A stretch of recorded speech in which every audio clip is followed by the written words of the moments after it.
the topic of the debate is mitigating water scarcity and contributing to the resilience of the communities in Zimbabwe through the lens of climate change and environmental degradation. Zimbabwe is ranked as top 3 in Southern African region when it comes to climate change. What best can be done for the country, then we can mitigate the water scarcity and we can develop the resilience of the communities. So we have quite an interesting mix of panelists from different backgrounds. And just in few words, what comes into your mind when it comes to climate change, environmental degradation, water scarcity, community resilience, from your background? We are going to face greater water scarcity. I think it's going to take us a lot of mutual cooperation, a lot of thoughtfulness, a lot of intelligent resource allocation. It's not going to just happen like this. We're going to have to do something about it. I see a future where we need to be monitoring our disease trends, because with climate change we can have an increase in diseases due to vectors because of the contamination of the water sources. All waste must be treated as much as possible to its source. Mining is going to be a disaster the way it's handled right now. It has to be better controlled, otherwise it's going to worsen the issue of water scarcity. But more importantly, we must recognize the role of carbon. I believe that the community should be at the heart of any of the resilience building efforts. And of course it needs the risk information in the first place. We've heard about community health clubs being at the center of some of those initiatives that have taken ownership of these actions and also ownership of the risks that they believe as maybe acceptable to them. Climate change is multiplying that risk. That's what we're seeing now. So we're really expecting an increase in humanitarian and health needs in now and in the coming future even more. So we need to find solutions now for what is coming. Otherwise we're at risk of being running behind and being late. We have different perspectives from different backgrounds, and it's so great to hear from all of you. What do you think, how resilient are the groundwater resources in Zimbabwe, and what are the potential threats to them?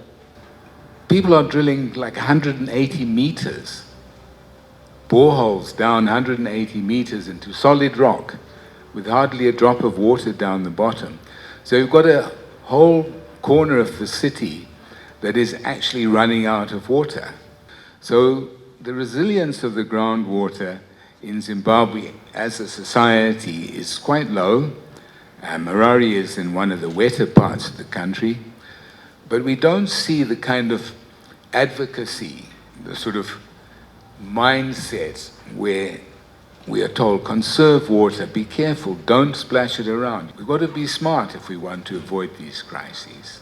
And from the medical point of view, you being from city of Harare, and how can you relate climate change, environmental degradation and outbreaks which we have seen in the past in the city or in the country as well? In Harare, we sometimes have irregular settlements where people settle on wetlands, and these are prone to flooding.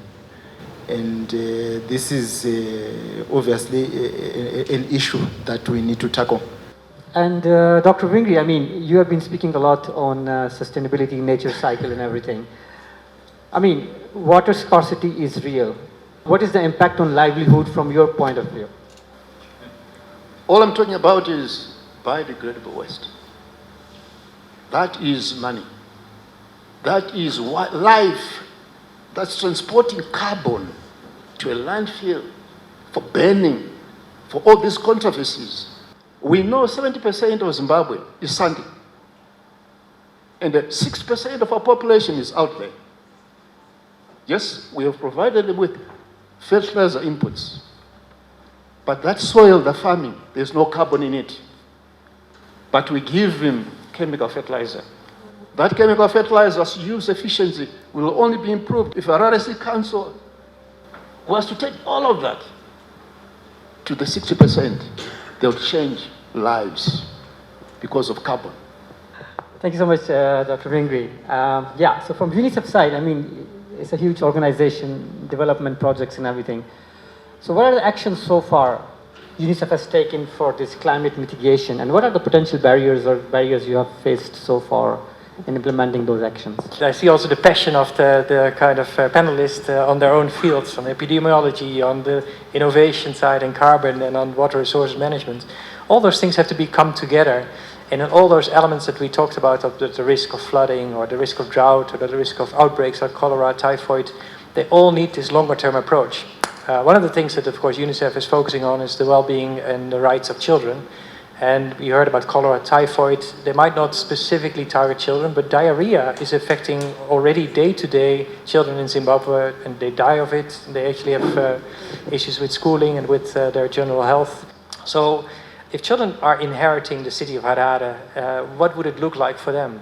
What would they like to have as a city in 20, 30 years' time? So that brings me to the point of longer-term planning that's needed. The Water Department and the city of Harare is developing a climate change strategy. And I think that's the kind of way to really blend all those elements on the water resources side, on the impacts of health and how you manage these health outbreaks, and also how you deal with wastewater and solid waste and with carbon. And these plans are really important. And the custodianship, of course, lies with the city of Harare, with the different departments within that. But it blends really all the elements that are important for children's future. And I think a lot of work to be done is on choosing how we prioritize.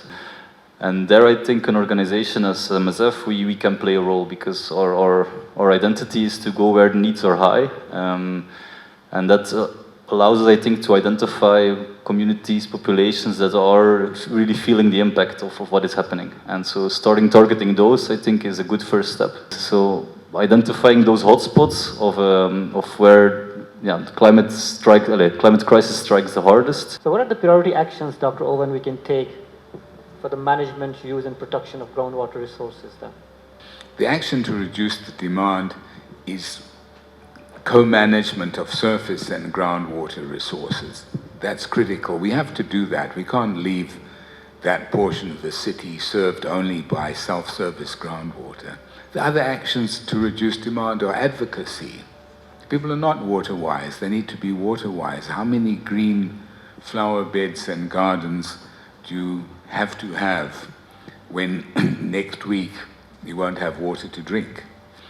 Science shows that with regenerative agriculture, climate-smart agriculture, high carbon, high organic matter agriculture, your saving, your recharge of water into your local catchment is higher.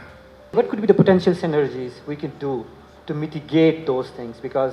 And then we need to move ahead. We need to definitely face it and to come up with the concrete solutions as well. Issues to do with the drought, you might need to educate people on the farming of drought-resistant crops. The issue for disease surveillance, which we need to strengthen. But obviously, we need to have a broader strategy as a nation on climate change. The strategy might be there, but what is also very important is the implementation of the whatever strategy that we would have agreed upon. Yeah, thanks a lot, Danish. I've got 3 points.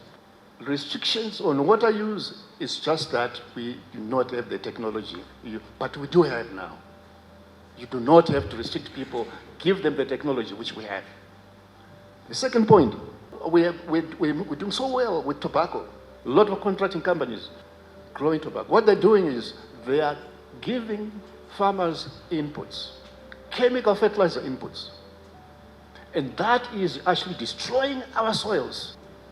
What used to happen during the old days when the commercial farmers were there, they used to grow a grass called the katambora. They realized, because tobacco is grown on sandy soils, but if you grew katambora grass, katambora has got deep roots. So when you harvest it, the roots will rot underneath and enhance organic matter in that soil. And as a result, you improve your soil. I mentioned earlier that there were 3 kind of elements to resilience building. First one was about risk management, and I think that's where the synergies come in. Getting the health information right, and information really now, but also for the future, what the impacts of climate is. Second point is about community ownership and community action. And I think we really can build on these water point committees that have been established by MSF and many other NGOs, but also in strong collaboration with the councils. The local councils are so essential to carry that forward with the community in charge, where they must, but also where the council can support where they can.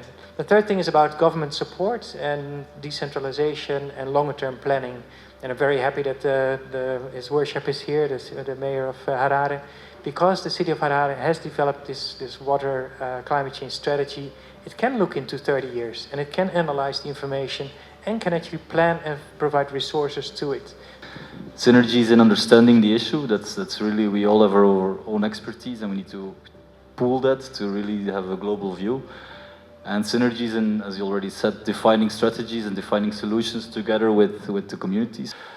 A big third one as well is synergies in evaluating on how well things worked and what are the successes. And again, there each comes with their own expertise. Bring that together into not looking at one benefit, but all the co-benefits that can be created. That will give you a full view. Otherwise, we keep too siloed and we will not advance, I think. Thank you very much. So yeah, I see that main points coming out is, again, community empowerment, engagement, having the right data to take right decisions, to do right synergies, and also the ownership, not only from the communities, but also from the stakeholders as well. So thank you very much for your time. I think it was really a very insightful debate. I hope also the audience, they have liked it.